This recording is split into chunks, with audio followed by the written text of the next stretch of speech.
RoundTable professionals in the real estate industry is more about business, but it's also trying to help the generation coming, and also to ensure that as much as possible, some of those stories we think are just normal to us, we don't realize that it does a lot for others. So it's basically just impact, vulnerable conversation. President Tinubu is not the problem of Nigeria. Nigerians are the problem of Nigeria. Everybody used to shout, Buhari. Oh, Buhari has done his tenure, he's left his legacy, he's done. The leader has an important part to play, but Nigerians in their entirety need a total reform. We're going to be talking a lot about education, the way we grew up, comparing it to how things are now. It really depends on the ideology of the parents. If the parents sees everything that's ours as being negative, they want to prevent their children from experiencing it. Hi guys, so you're welcome again to our podcast.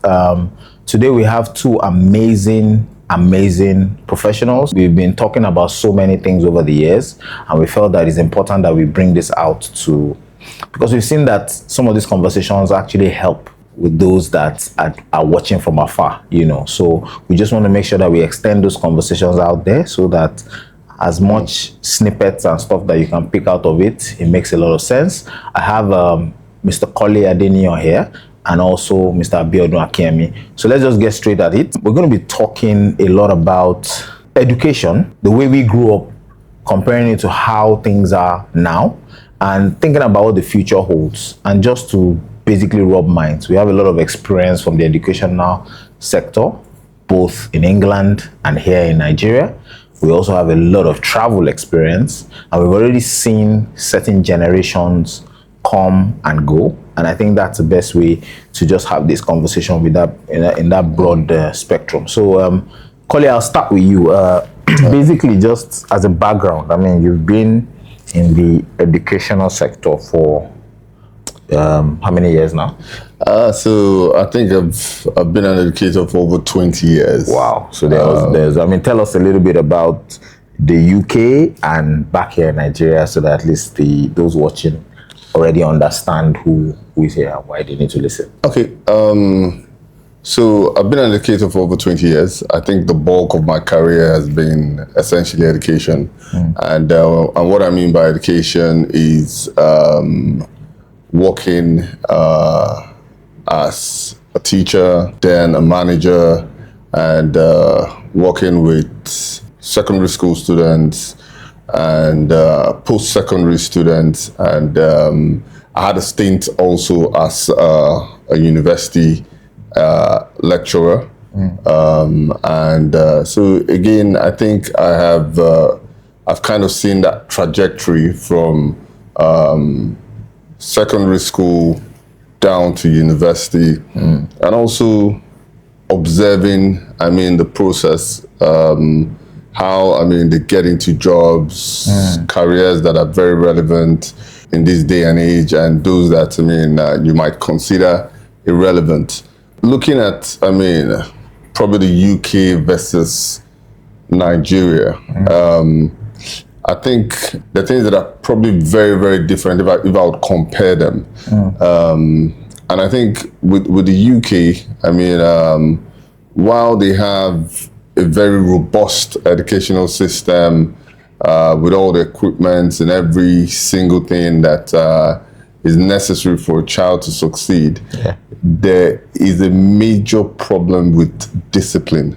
With issues that border on discipline, you would find that certain outcomes might be different for certain children. And when we hammer on discipline, it's important to note that, every child is different. And you'll find that for some children, yes, a bit of talking to might work. For some, a bit of mentoring might work. And for some serious chastisement and all that. And some very, very tough love, in a sense. Now, I think one of the unique things about Nigeria is that you will get that tough love. It's balanced also. in a sense, because there's always that misconception that, oh, in Nigeria, the parents can do anything. You get a good hiding if you mess about. But I dare say, not really, because we have kids that are excellently behaved, and we have those, that obviously might need that good hiding to set them straight. It generally depends. I think one of the major problems I would say with education in the UK that I'm probably seeing seeping into the Nigerian system are situations whereby, the government kind of takes the power to discipline from the educators. Now, when you do that, then you have a situation whereby kids can essentially run riot if they want to and all that, because a zero consequence culture essentially would mean that, we can do anything we want to do and it doesn't matter. And when you have a zero consequence culture, then, that would permeate to other sectors of society and life. For me, I believe education for me is a calling, and I kind of see how it works from the classroom to society. It's very, very clear when, you educate a child has the right foundation, has the right values, and that child moves on to other sectors of life, university, the workplace. No matter what, those values, they show in everything that child would do. You would see that excellence. Just this last month, I had one of my past students graduate summa cum laude from Harvard University. Summa cum laude is the highest honors, meaning you graduate with an almost perfect GPA between 3.9 and 4 out of 4. And was I surprised? Not really, because throughout the process, from when he was in year 7, year 8, 9, 10, 11, sixth form, he maintained the honor roll record. And that honor roll meant, he was averaging 90% and above in all his subjects. Now, to do that, it takes a great deal of discipline and consistency. The Nigerian system, in a sense, would kind of create a process whereby that discipline and consistency can be maintained. I'm not saying that doesn't happen in the UK. It does, but I think there's a more softer approach to that process. And what that softer approach does is that it gives the child that choice to say, okay, you know what, I'm not really interested in doing this. And I'm not saying that, a child cannot say, oh, you know what, I'm not interested in doing this. But I'm saying that there's some things that we know in the long term are beneficial to the progress of every child. We can speak here because we have the benefit of our education and experience behind us. Yes. And because we know that, we want to also make sure that we have the same foundation for our children. Because again, there's a popular saying, if you read the Bible, it says if the foundation be destroyed, what can the righteous do? You understand? So essentially, if you don't have the right foundation, even if you are right in all situations and processes, nothing would really work for you.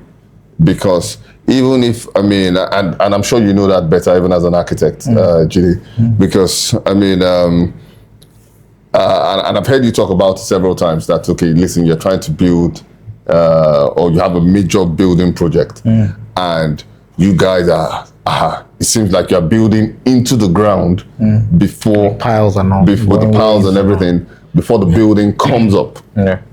And it shows that, and that process is not very pretty. It's normally dirty. It looks, anybody that passes by will look and probably not understand what's going on. Like, what are these guys doing now? They're just digging the ground. And at times, and I've seen some of those processes, all you just keep hearing is bang, bang, bang, and the piles are going in and all that. And everybody's looking like, what nonsense is going on here? Loads of dirt is coming out and all that and everything. And I can almost juxtapose that to how you bring up a child. It's not a pretty process, because even the child at times does not fully understand what's going on, because they can't see the full process. But as an educator, I can see it because I've done that with so many children over so many years. I've seen the type of various type of students, and oftentimes you would have that resistance and all that because of a lack of understanding. But they always get to a point whereby they realize that, okay, you know what, everything that was done, the entire dirty work, the entire process was for their benefit and for their success in life. Same way, I mean, the building, the architectural work, you're doing the piles, it looks all dirty, everybody's wondering what's going on. And then all of a sudden the building starts coming out and all that. I mean, then it rises to completion, all the aesthetics are there and all that, and there's a beautiful luncheon. Where, I mean, obviously you open the building, everyone comes in, and what I think you call it something, the integrity test and all that is done, and the building lasts for so many years and years and years, and generations unborn, I mean, would come into those buildings. It's almost a similar process. I mean, the child passes through the process of study, consistency, hard work, discipline, dedication, eventually graduates summa cum laude and everything. The top and the best companies in the world want to hire such a person.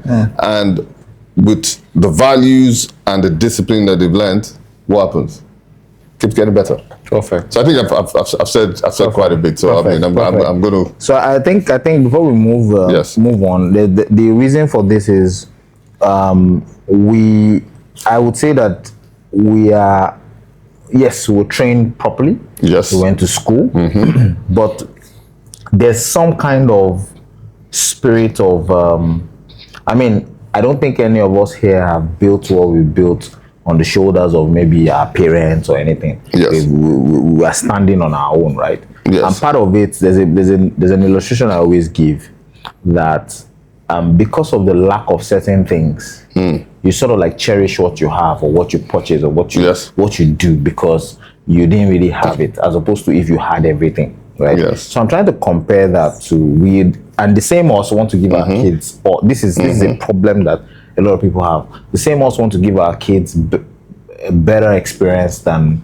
we had. But you can tell what the discipline did. You can tell what the hustle did, right? So how do you think that we can imbibe this, or how do you think we can marry this with our children, right? And most importantly, as an educator, I'm sure you've seen and how to discipline kids. You've seen kids with different mannerisms and all of that, and even if we schooled abroad, there's still that sense of hustle that is in us, right? Is there a way we can put that grit into the kids? Number one, I'd like to know from your point of view. You've done a lot of travel tours for students and all of that.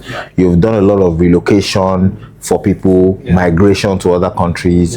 You have children, or those leaving secondary school going into universities and all. But what do you think is the future in terms of the whole how we grew up compared to how we always want to give our kids the best and then they end up going abroad?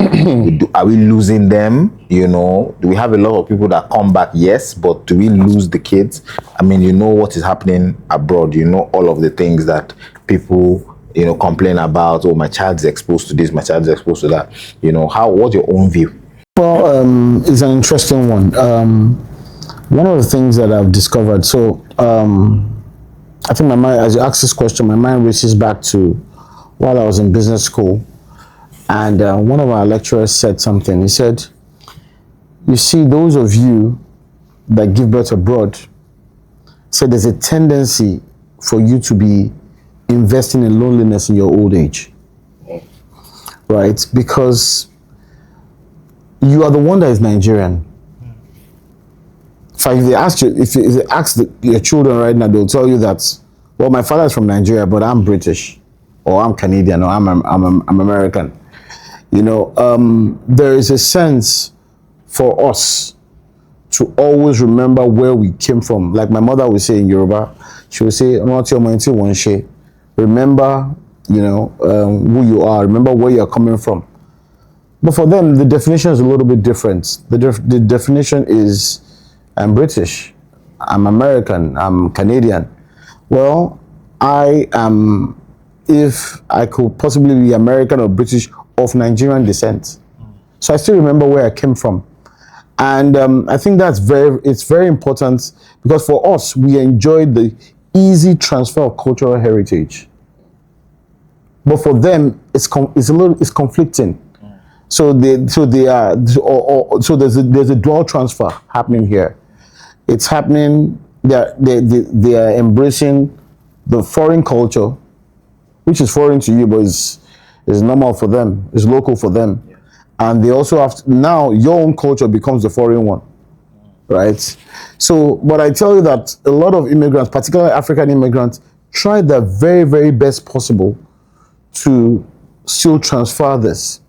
But and for some parents that don't fully understand, you go to some homes and they don't even know how to. They've somehow traumatized their children with the sense of where they come from.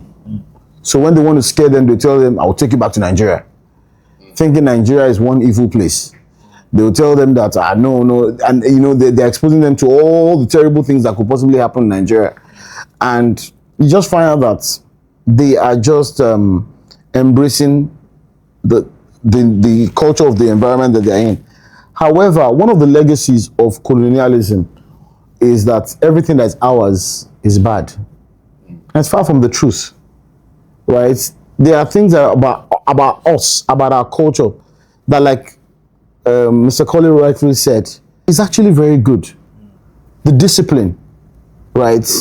That comes from our parents, even ordinarily the proverbs. There are some times in which you want to go funny, and you just remember some of the things that your parents told you, or your mother told you, or your father told you, and you're like, man, I can't do these things. True. Right. But if that sits with you, how come did you really think a generation of parents do the same thing? So it really depends on the ideology of the parents. If the parent sees everything that's ours as being negative, then normally they want to prevent their children from experiencing it. They don't want to speak the languages, they don't want to watch our movies, they don't want to dress like us, right? And they think that the evidence of them progressing or stepping up in life is the fact that they alienate themselves from where they're coming from, right? And that they pass that mentality, that ideology, they pass it on to the children. However, there are families where there's a seamless transfer. Each time they step out of the house, they're in England or they're in Canada. Once they come back inside the house, they are Nigerian. One of the real advantages of experiencing another world is the fact that you still have a way of retaining what is good from where you're coming from. You don't just toss it away. And I think the children that really, really performs, we keep hearing about our doctors performing very well abroad, our tech people that are doing very well abroad, our business people are doing very well abroad. Go and check those ones that are doing extremely well. They still have a very, very strong attachment to the values, to the African values. You can just scan through. You realize that those values that we're gotten from here forms the foundation of who they've become in the future. So I think it's very important that that the parents realize that everything that is ours is not bad, and we must. And for continuity, it's very important that we hand off the baton to our children, knowing that where we are coming from is something we need to be proud of. It's something that we need to embrace. And I think that helps the children in their development. Yeah, so I think, the good thing about what you said is the part of us trying to, I like the idea of in your house, you understand that discipline is there. When you step out, you're in England, and that's perfect. So it's good for a fraction of those that live abroad that are intentional about this. But obviously, we also have those that are, funny enough, culture and the entire world being a global village is helping as well, because they see the good in Africa. I have nephews and nieces that are listening to music from Africa, and they I mean, there was one of my nieces that actually wore this is someone who was born abroad and never come to Nigeria, actually wore the Nigerian flag because she was proud of it. And this is because of what some of our musicians are doing. So kudos to them. But most importantly, I think from what you've pointed is the discipline. So I'm going to take it a step forward and say that, look, we are trying to build a future where our own kids are able to, I mean, what is left of Nigeria if we are shipping out all the talent and they don't come back in, right? I'm not sure what the data says. We find, I mean, there's some people that come back into politics being called by the country. You have people that have gone abroad. Some just say, look, just go for masters and come back, right? But from the education point of view, I'm looking at how can we, as opposed to us shipping our talent out, how can we begin to bring back that knowledge and all? There's a doctor client of mine that I really love what he's doing. He's coming back to Nigeria and he wants to give back. His plan is that him and his wife are going to come and start teaching for free, right? They're very successful in America and they're coming to retire in Nigeria. So you can see that as a form of giving back. I'm not sure whether their kids are interested in Nigeria at all, but is there anything you think we can do to sort of bring that interest back to Nigeria and have us even use that talent? You know, so just call it. Oh yes, sure. I mean, there's a lot that we can do, and I always say that, I mean, it takes all of us to build a nation. And I actually concur with what, I mean, Mr. Abiodun said about generally how everyone needs to kind of knuckle down and get involved. Now, one of the major problems that you have in Nigeria, like you highlighted, is a lot of the negativity. Now, see, I was very young and I'm now older. I am well-traveled and I've seen quite a bit around the world. And I can assure you that, and you guys are well-traveled men yourselves, the world is similar. That's the truth. It is very, very similar.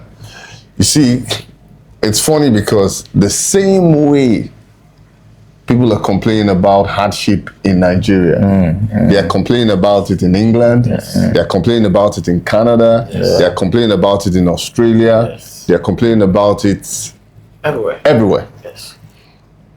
And in all honesty, President Tinubu is not the problem of Nigeria.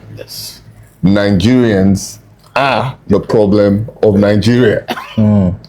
Because see, even if it was not President Tinubu, put another new name there, I can assure you, I mean, everybody used to shout Buhari. Oh, Buhari has done his tenure. He's left his legacy. He's done. I mean, at some point, I mean, everybody thought, you know, IBB was the problem of Nigeria. If only IBB leaves, then everything will be perfect. Then we had Abacha. Oh, Abacha is the problem. If only Abacha leaves, then, I mean, we'll finally have El Dorado. Then President Obasanjo came in.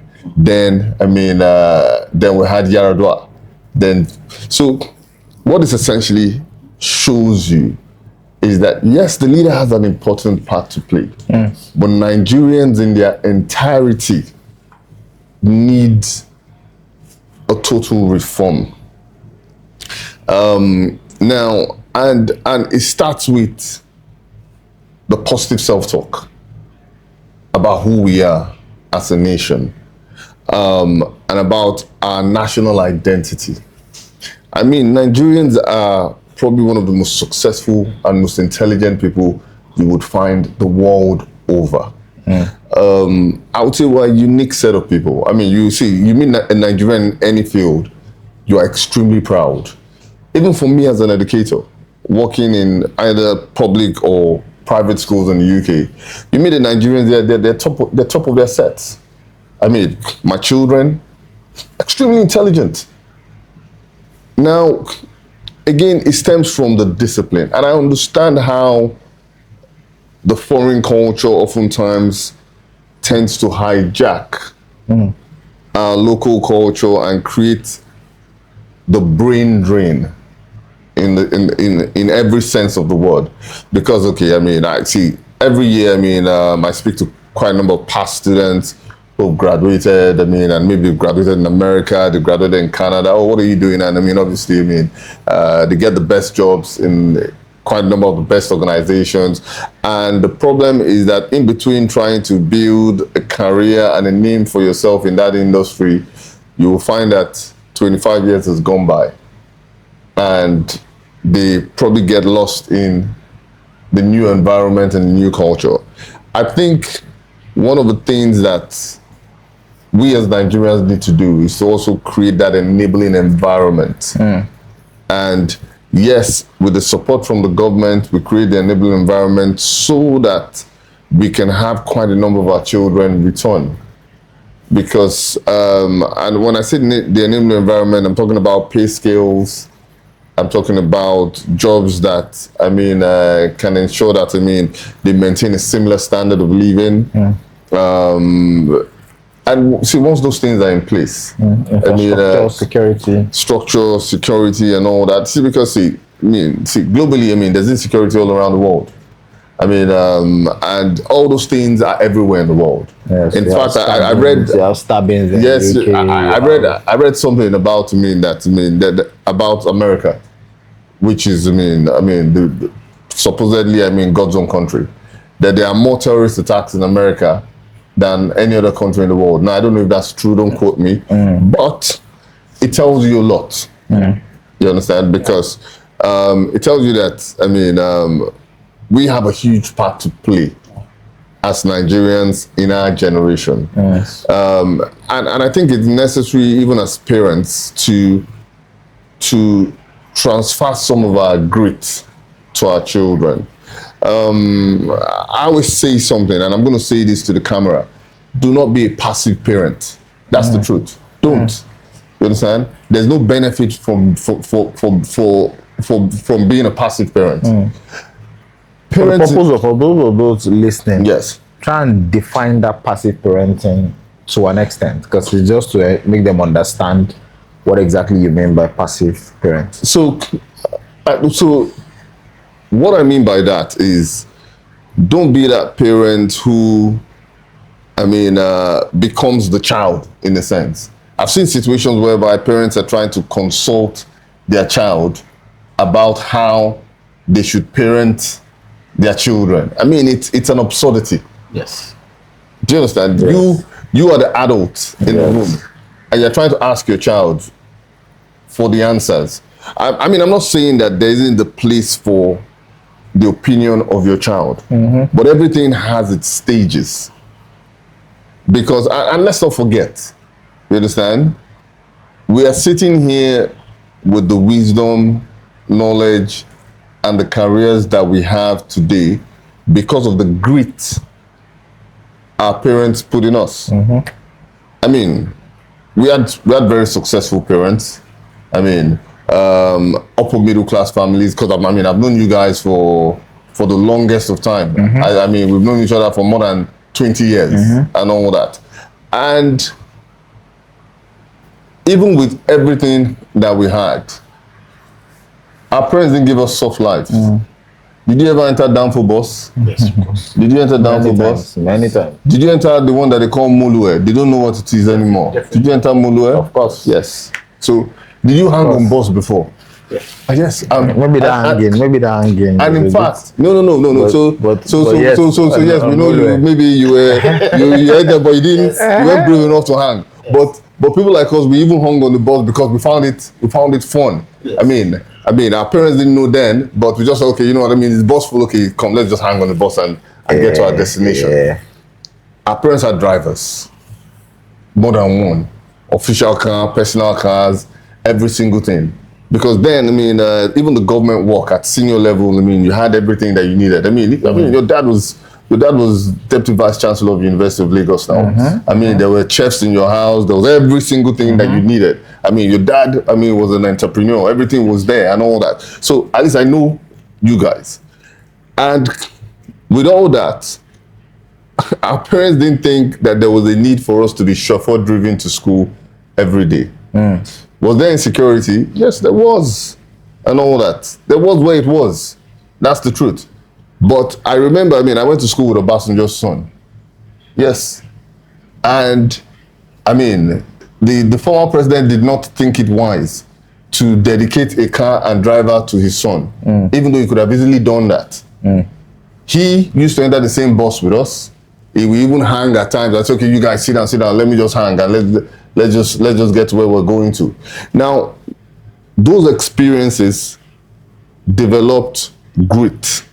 So don't you think that's missing in today's? It's very missing. Yes, you might find us say because of security, you can have them. When I see some of these kids walking to school, I remember my days of walking. Yes.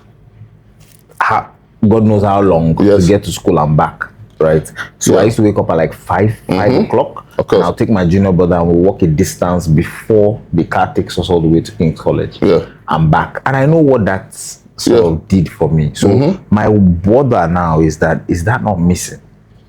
Also, it's so... Or is there a different fashion to it? It's very missing. Today, kids are disconnected from even their local environment. I'm telling you. I'm an educator.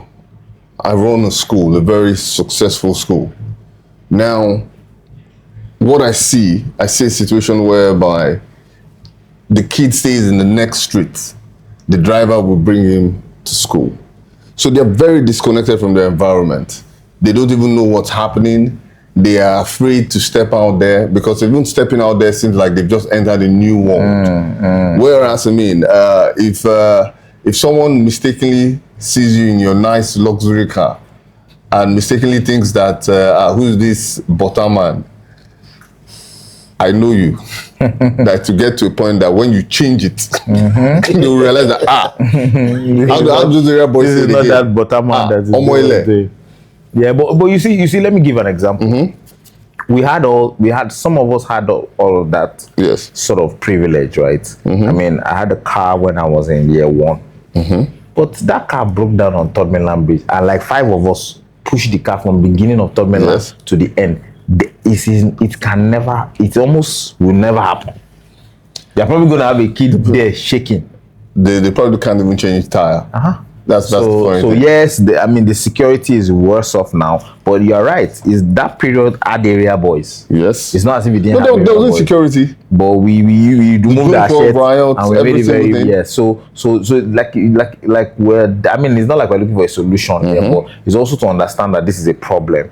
The point is that hustle. I'll give you an example. Yes. Yeah, one of our friends that was trying to do an analysis, and he said that how do you know when somebody is able to take risks? And this guy brought the most, I don't even know where he got that example from a young age, and he said that Jide will go on empty tank across the bridge to the island and back, of which that's why we found ourselves pushing the car anyways. Yes, of course. But he knew from then that this guy is a risk taker. Yeah. But you had somebody that will have a full tank. Yes. And when he gets to 3/4, he must always buy it to fill up because he just doesn't want any trouble. This person might not be a risk taker. Do you understand? So you can see how some of these things sort of like shape how we are and what we do. And if these kids actually want to adventure, are you sure some parents are not? I know, don't go there. Why are you touching? Don't talk to this person. So the parents are actually the problem. Let's not deceive ourselves. They create the monsters, they put it in their head, and the kids today believe that there are monsters at every junction. And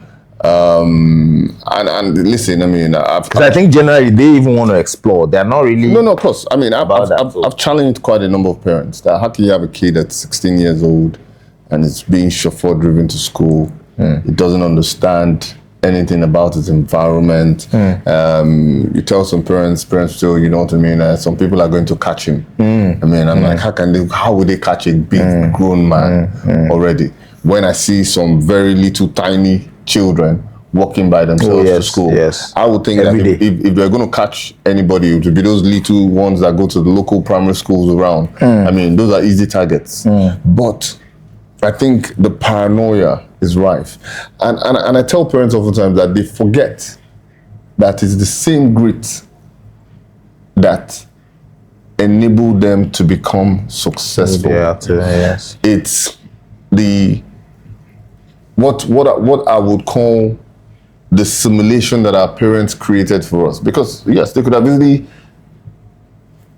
dedicated a car to take us to school rather than telling us to use public transportation. Some of them were actually very deliberate but they were deliberate about it to make sure that you see what life is about. We understood life, we understood our environment, we could stand our ground anywhere. We could learn how to fix the car, change tire. Back in the days, I mean, before the injector engines, it was carburetor engines and everything. And when your car went off, what did you do? I mean, you got a bit of fuel and you poured it into the carburetor, and you shan't do one or two quirks. Sometimes you can even suck it out and pour it on the carburetor and all that and everything. So again, there's a need for that grit. There's a need for parents to simulate that process for their children so that they learn. There's a need for children to become one with their environment again. You see, because it's absolutely necessary. Because I see a major disconnect, and that's why kids that travel, maybe leave the country with their parents, relocate, go abroad, or maybe even study abroad, oftentimes do not want to come back. And even when they do, they feel that, the guy that is selling chop better in Oshodi under bridge, they are better than him. Or the guy that is selling Fan Yogo and all that and everything. I mean, we sat there in those combi buses back in the days, and we bought Fan Yogo and everything, and we bought Gala and all those kind of things and everything. And they were experiences that molded us. And you know, our parents. Exciting. It was actually exciting. Our parents, it wasn't punishment. No, it wasn't.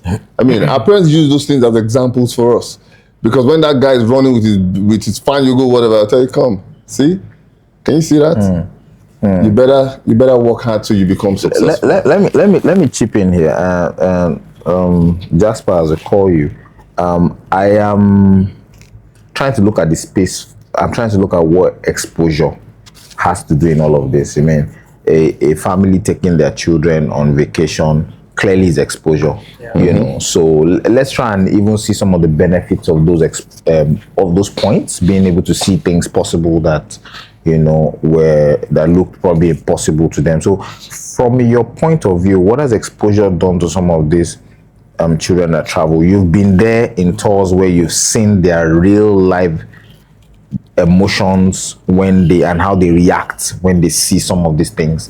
And where do you see the space of exposure with the children? From what age do you think they should parents should try and ensure that they go out there and see what's going on?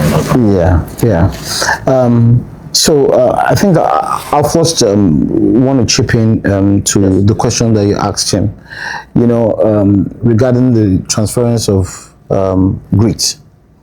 I would like to call it hunger. You see, you can't. It's very, very difficult to transfer hunger. It is very, very difficult. If you ask someone, say, okay, have you eaten today? Say no. Say I'm hungry. I can only imagine what you feel.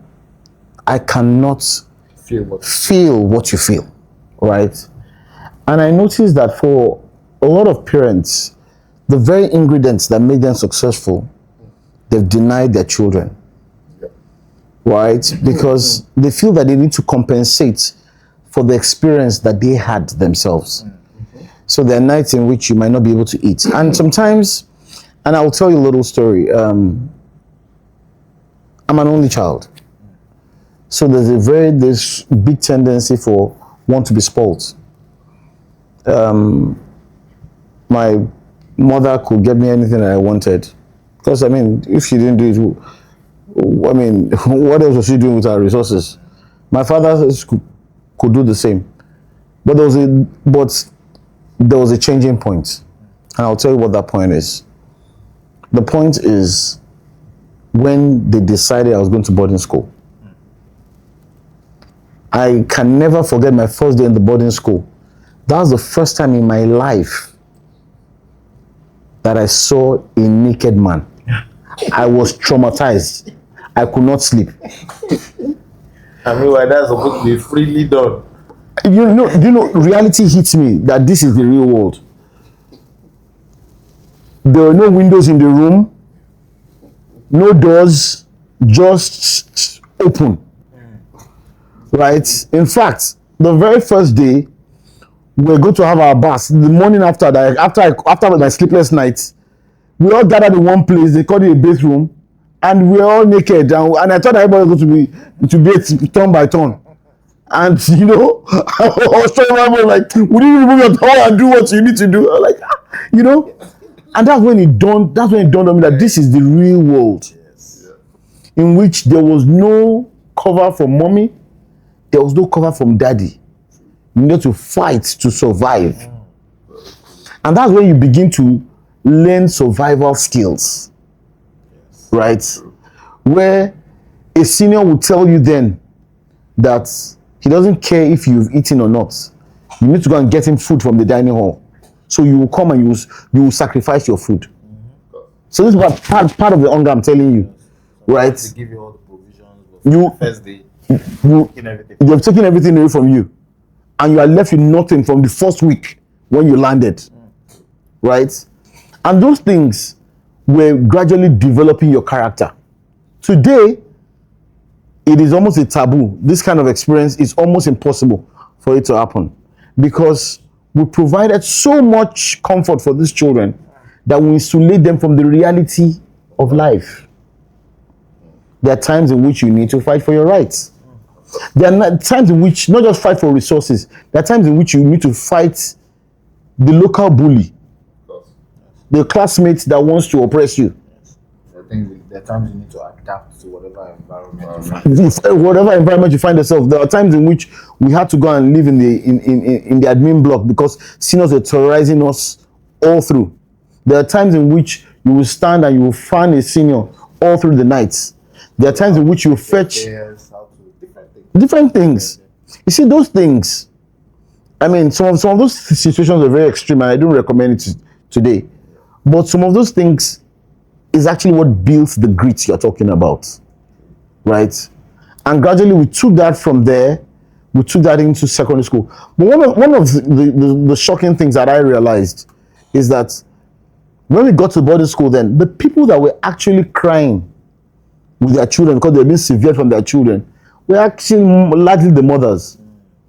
You see, the ability to transfer that grit most times is when the parents are not speaking in one voice. If the father says we need to deny this child this, and the mother, because by nature they're nurturers, like no, my child cannot experience this. No, you're not going to transfer your suffering, transfer it to my child. No, the times have changed. You see, that is where there is, that's the conflict that usually happens. That most times most men just surrender and say, you know what, have it your way. And you just keep surrendering. You just keep surrendering. A friend of mine called me some time ago, and he called me. He's in Canada. And says he's not satisfied with his son. I said, well, how do you mean? Is he doing well in school? He said he's doing well in school. He said, but he does not have the grit. He does not have the hunger. I can see it. He just doesn't have that extra thing, that will push him. Another friend of my wife called me one time and told me that her son, that he is so comfortable that even when they put him in a football team, that the only position he decided to play was to be a goalkeeper. That he didn't want any tackle, he didn't want any nothing, that he could not even fight for his where there was apparent danger, he couldn't fight for his siblings, and he just did not have that thing that will just, that grit that you talk about, and is largely missing. And I think by virtue of just even coming from Nigeria alone, you are built with that thing. And that's why it's no surprise that we see us thrive in other parts of the world. We don't take no for an answer, right? We don't just allow anyone just, even do you know that abroad, when you meet other black people, you can easily tell who is a Nigerian. There's an air of confidence. There is that thing that's, you just know that person just is not a pushover. You will see it even amongst other Africans. You can just tell. We develop those things because of the experiences that we have over here. I'm not trying to glamorize suffering, right? But I'm just saying that those things are very, very important, right, in character development. In your opinion, you've taken a lot of students on tours. Yes. I even experienced a couple of that myself. Yes. So, and I know what it did for me. Yes. Maybe at the time we couldn't afford going all the way to the, but I know what I got from even Ghana and other countries. So what would you say? It's something to encourage. What does exposure really do to a child? Okay, because travel in itself is education. True. Travel in itself is education. You see, I can read about something, I can study about something. It's different from me experiencing something. You see, when you experience something, it stays with you. You can read and forget. You can study and it just flies off. But there's nothing that will compare, especially in this age. And I think we've had this conversation before. And I said that knowledge is not as valuable as used to before. Knowledge as we know it, what you read, what you write. But what stays with you is what you experience. We can tell the stories because we experience them. But if I tell you that, can you tell me everything you read in the last book that you read? Maybe not. But if I tell you what happened to you, one major event that happened to you in GSS2, or one major event that happened to you in the UK, you can tell because it's part of you. It stays with you. And I think one of the major challenges of Nigerian education that I see is that our education is largely theoretical. So each time, we talk about the enabling environment, What is this enabling environment? Don't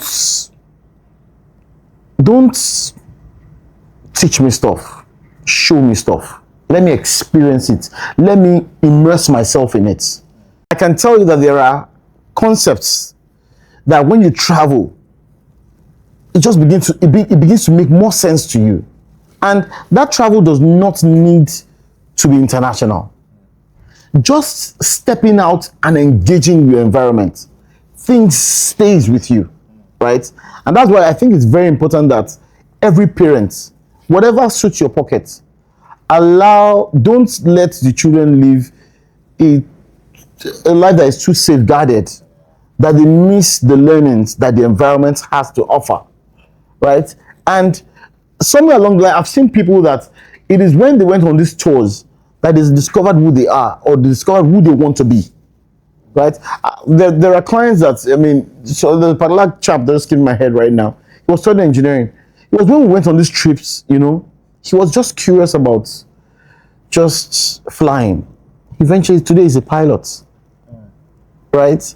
I remember my father taking me in primary school, taking me to the University of Lagos. And I knew that day I was going to the University of Lagos, right? So I think it's very important that, because we are not training them for them to be lecturers and stay in the school. We are training them for them to engage the real world. The real world is out there.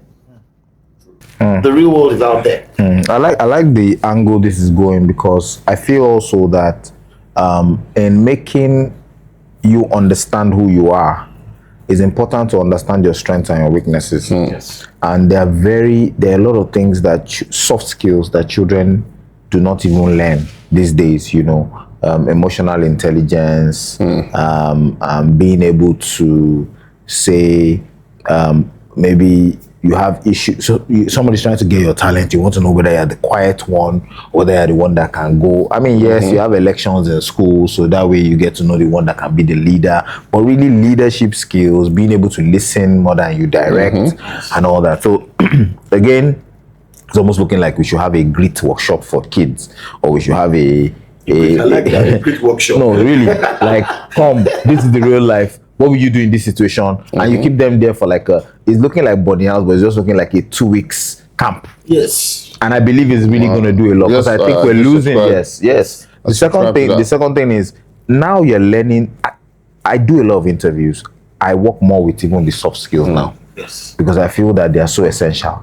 Where do you think we can inject things like this into the lives of our children? And I mean, for parents that are watching, where do you think we can inject things like this? Because if you find out that your child is very good at certain things, you can direct them properly. Gone are the days where we are strictly on your scores. I mean, you've heard all these things about C students employing A students. I mean, I mean, is neither here nor there, but really it's true that those that are more social are even more likely to be the ones to go into business, to take a risk, see what they're using to analyze a risk taker. True. So if you're that kind of person that will be able to just take that plunge and take a risk, and your parents can notice that, how can you begin to now harness it with the child and try and play around with those kind of soft skills? Well, I think,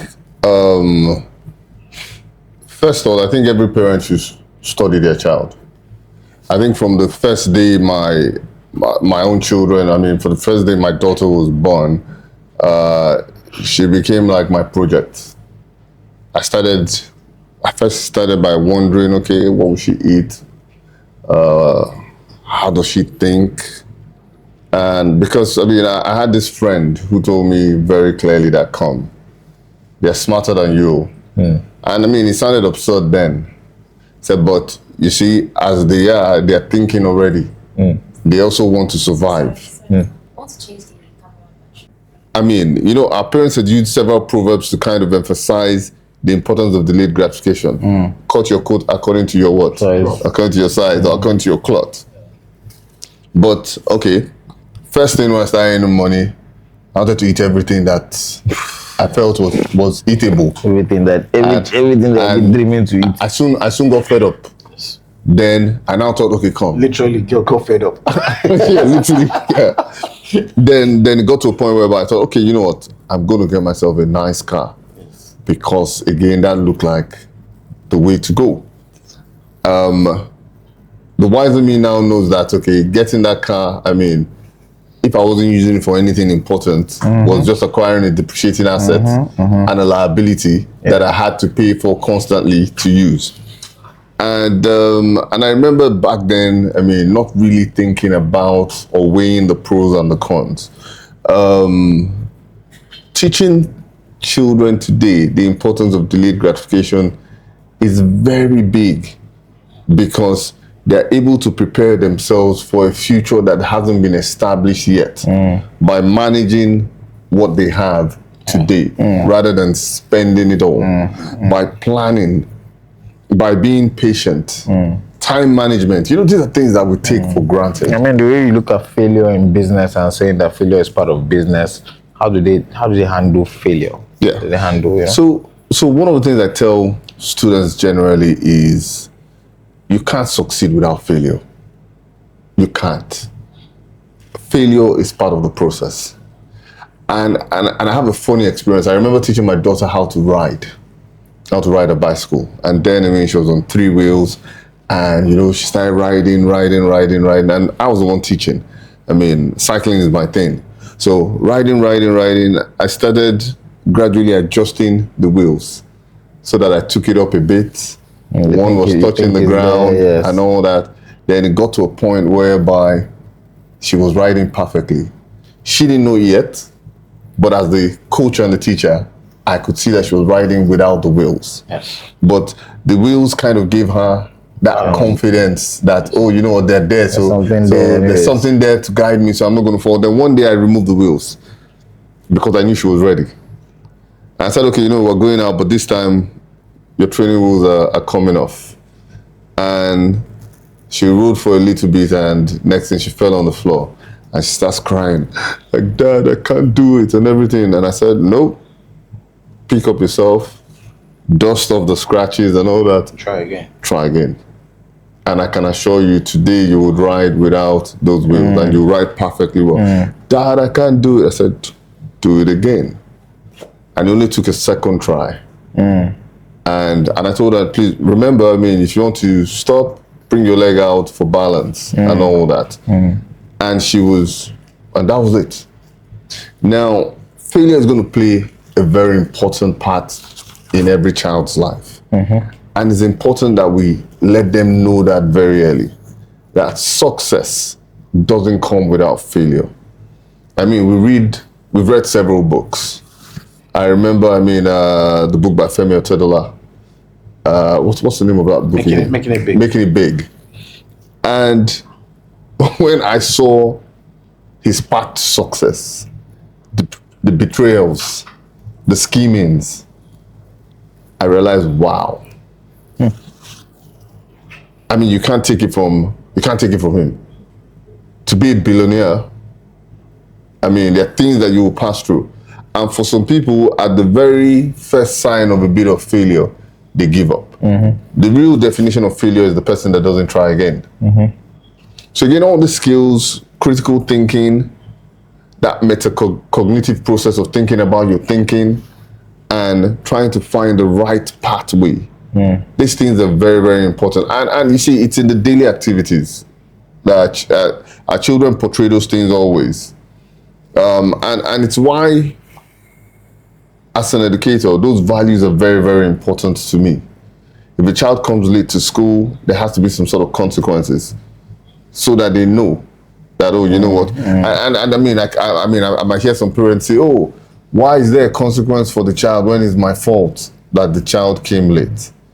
Then it's important that that consequence is there so that the child knows that even you, as the parent, shouldn't make them come late, because there's so many things that will distract you in life.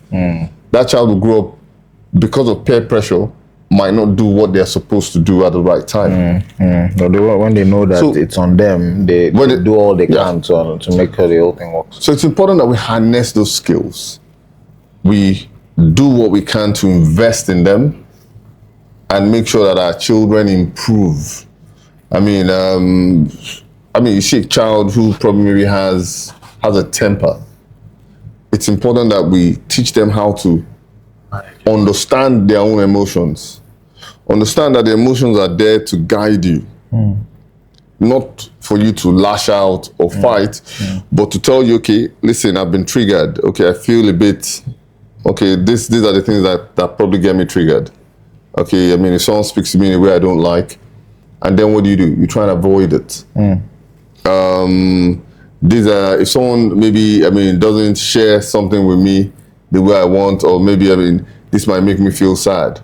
But again, that process of understanding of our children, understanding their own emotions, and also understanding those of others is what ensures that, they grow up well-rounded. So I can't overemphasize how important it is, because these days, we have children who are growing up, and at every little discomfort, you hear things like, oh, they want to kill themselves, or they want to take drugs to make themselves feel better about their lives. And some of them, it's funny because, and I remember something you told me, Jasper, one day when we were talking, and you mentioned, you asked me, do you know the average age of becoming a millionaire? The global average age of becoming a millionaire? And in my head, I was thinking, under 20 billionaires, under 40 million. And we create all these false standards. Yes. And I said, okay, what's the average age? You told me it was 60 or something like that. Yes, 50, yes, between 50 and 60. 57, or is it 54 and 60, or 57 and 60, yeah. And you told me 60 years, and I'm thinking, I said, no, that can't be right now. But yeah, I listened to you. But obviously, typical me, I went to go and research myself. Yes. And I looked at the global index and I realized that it was between 50 something and 60. Yes. That's the actual average age. Now, it doesn't mean that there's some people either by inheritance or by hard work mixed with a bit of luck, because there has to be a bit of luck in that process also. I mean, some might get there faster, but the global average age shows you that so many people are on their way to their riches. But what happens? They stop 1 or 2 feet before they hit gold, because they're looking at the other guy who has made it, and they're thinking, well, I mean, if Emeka has made it at 25 and I haven't made it, so let me go and hang myself, or let me go and kill myself, rather than investing in themselves and understanding that they have a future. And listen, some people make it after the average age because they refuse to give up. Some, I mean, at 60, maybe they haven't made it yet, but they keep going and they keep going and they keep going. Yes. And you see, it's important that that culture is imbibed in our children. They understand that, listen, no matter what happens, keep moving. Right. It doesn't matter what happens, just keep moving forward. Be positive, have a growth mindset, and keep moving forward. Super. So I think we'll probably try to round up with this, and I'll need a comment from both parties. We have a lot that is going on in this new age. Drugs being introduced at a very early stage in life, introduction to pornography, several things, young children. Yeah. Let's not even talk about the whole issues of same sex and all of that. Exposure. Now the question is, what can we do? It's a very sensitive topic. People don't talk about it, which is why we are trying to bring it on here. But I'm sure parents are worried, particularly those that even have their kids abroad. I dare say that it's already sort of coming into, so even you are thinking those that are abroad, it's already an issue. The entire internet is just available to every child, and so how do we, I know it's not we can't answer the questions now and just kill it, but does it come with having conversations with those children at a way younger stage than that? And then what do you think? Okay, so like you rightfully said, I think we must accept the fact that times have changed. Times have truly changed. And there's this danger of premature exposure. Right? Remember that we grew up at a time in which the TV stations, which was largely access to the media, and of course newspapers. You read your father's newspapers. For me particularly, I used to flip to the back page, in which I check the sports pages. Then you see, of course, you see the headlines, and that's the generation we grew up in. We grew up in a generation where the TV station resumes at 4 o'clock, right, and closes at 12 midnight. And really, by 9 o'clock, you must be in bed, because that's when 9 o'clock is when the news, the daily news is being cast, right? So, at most, your exposure to the media was between 4 to 9 p.m. right? In fact, we considered Willy Willy a horror movie. You understand, at the time, and that's the time that we grew up in, right? So our exposure was through our peers, through the newspapers, through the TV stations, our parents, right? Now, fast forward till this time. Now we have 24/7 media, highly democratized media, unfiltered media, right? This is the challenge of our time. I heard you even hide some of those things in cartoons. Twitter, I dare say, has become a pornographic portal. It has become a pornographic application, right?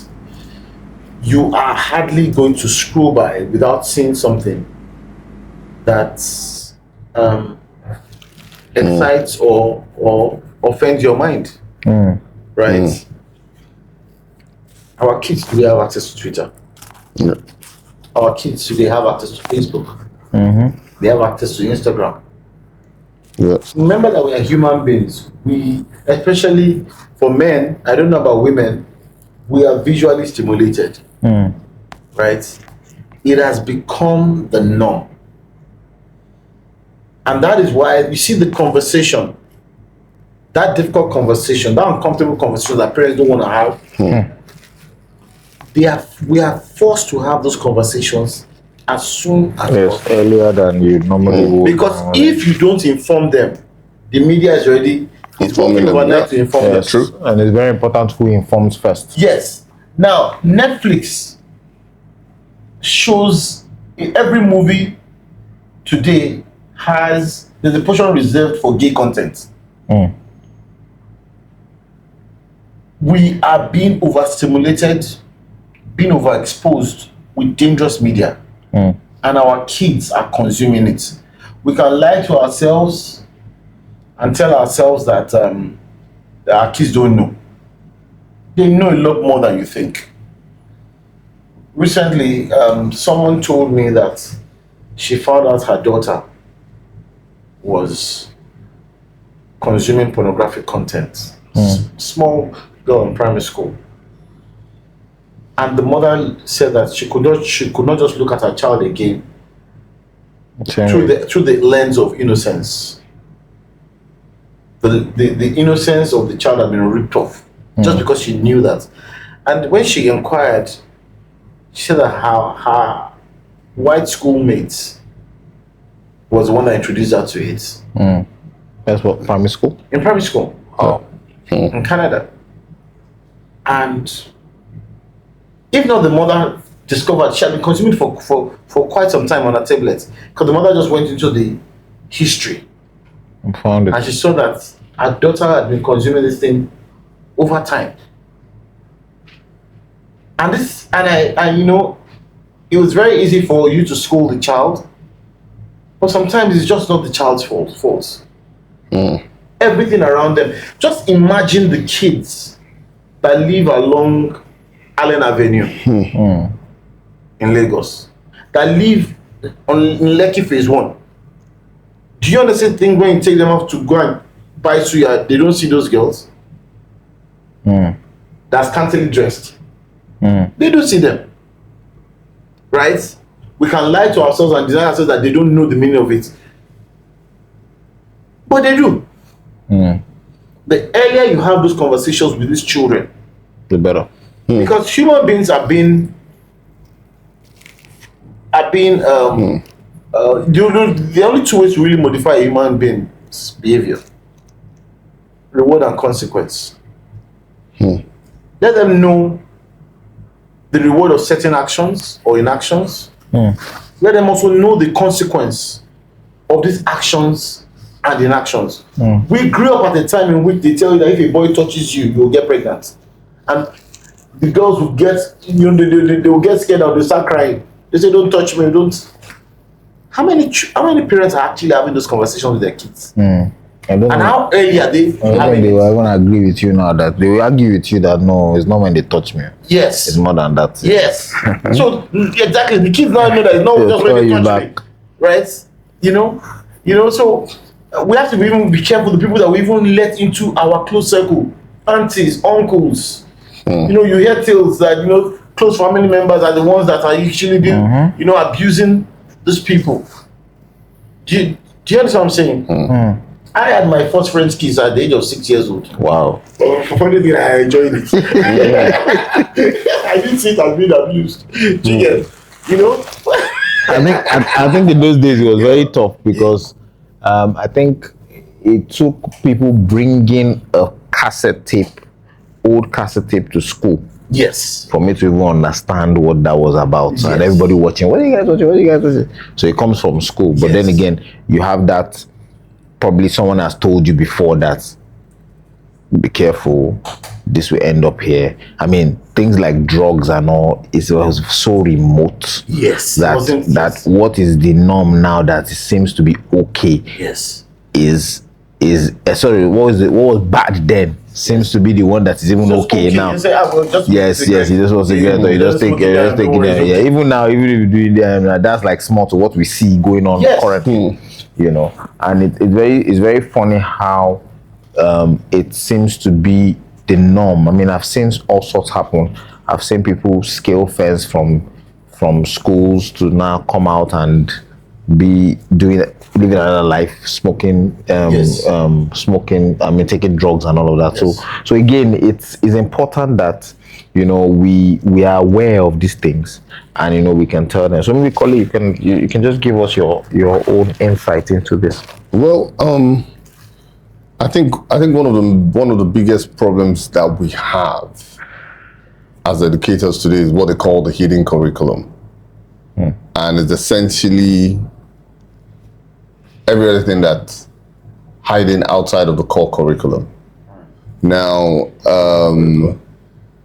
what you find oftentimes is that with the prevalence of the information age, our children now are exposed to so much information, but very little knowledge or understanding of what that information really means. Yeah. And when you have a situation whereby what seems exciting, sacred, or interesting is being given out for free, then when you think about it, you start realizing that you are actually the product. Because because today, pornography seems to be everywhere. Yes. I mean, you don't even have to look for it. Yes. It's almost as if it's looking for you. Yes. Drugs seems to be everywhere, and it's now desensitized. Yes. They give it all kinds of nice name, squishies. They put inside cakes. They put in cakes, edibles, and they give it very funky names to make you to normalize it, such that you don't actually realize how dangerous it is until you are mad under a bridge somewhere, and maybe in a brief moment of sanity you realize that, oh, what am I doing here? And then obviously drug slaps you back again into the pseudo reality that that's taking you into. It's a sad reality, and what I would say is that parents now have to be very vigilant. Now, devices, which essentially is where our children are getting all sorts of information from, social media, all sorts, I would say it should be strongly restricted. Yes. Not just with softwares, because these kids they're digital natives. Yes. Some of them as young as 5, they can jailbreak anything. Yes. So They're already coding us. So some of them are coding, they understand how to jailbreak stuff, they can create false browsers. In fact, checking the internet history is not even the way to do it anymore. They have their false browsers that they use for whatever they do, and then you go to the history, so what a good boy. Now the reality is, it's very, very important that parents are vigilant, they watch how children use devices, because you see, there's that curiosity. That's how peer pressure can influence a child. Yes. So a child who would normally be a good child, oh, come on, and kids have all this very nice funky codes. YOLO, come on, you only live once, man, try it once. Just look at it once and just see. It might be for you, it might not be for you. Yes. No. And it only takes once, and then a life-changing problem can occur. So I would say there's a need for serious vigilance. Yep. There's a need that parents are checking every single thing their children are doing. Yeah. There's a need for very important conversations I mean, so this is not the time whereby as a man or as a father or mother, you're not asking proper questions. How's your day in school? Who are your friends? What happened?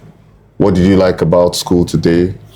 What did you hate about school today? Yeah. So again, these are times whereby you have serious conversations. Because kids know everything about everything.